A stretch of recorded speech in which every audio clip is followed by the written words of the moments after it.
ప్రతిరోజు రామనామ స్మరణ చేస్తూ హనుమాన్ చాలీసా జపిస్తూ ఉంటే ఆయుర ఆరోగ్యాలతో పాటు అష్ట ఐశ్వర్యాలు కూడా కలుగుతాయని హనుమాన్ దీక్ష పీఠాధిపతులు శ్రీ శ్రీ శ్రీ దుర్గా ప్రసాద్ స్వామీజీ అన్నారు.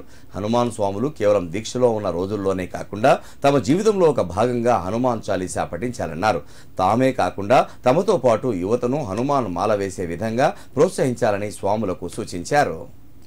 సిద్దిపేట జిల్లా దుబ్బాక బాలాజీ దేవాలయంలో హనుమత్ దీక్ష పీఠాధిపతులు శ్రీ శ్రీ శ్రీ దుర్గా ప్రసాద్ స్వామి వారి ఆధ్వర్యంలో ఆంజనేయ స్వామి మాన్య సూక్త సహిత మూలమంత్ర హోమం నిర్వహించారు. అనంతరం హనుమాన్ స్వాములు భక్తులను ఉద్దేశించి స్వామివారు అనుగ్రహ భాషణం చేశారు. ఆంజనేయ స్వామి ధైర్యానికి ఆరోగ్యానికి ప్రతీక అన్నారు.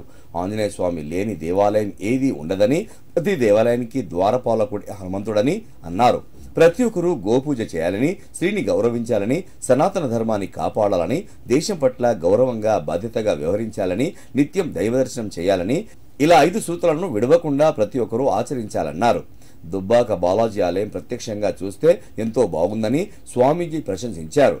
అంతకుముందు స్వామివారు దేవాలయానికి చేరుకోగానే ఆలయ ప్రధాన అర్చకులు లక్ష్మీ నరసింహాచార్యులు, హనుమాన్ భక్తులు కుంభాభిషేకంతో స్వామివారికి స్వాగతం పలికారు. అనంతరం స్వామివారు నేరుగా కలియుగ దైవమైన శ్రీ వెంకటేశ్వర స్వామిని దర్శించుకుని ప్రత్యేక పూజలు నిర్వహించారు. కార్యక్రమంలో ఆలయ కమిటీ చైర్మన్ వడ్లకొండ శ్రీధర్తో పాటు హనుమాన్ స్వాములు భక్తులు అధిక సంఖ్యలో పాల్గొన్నారు.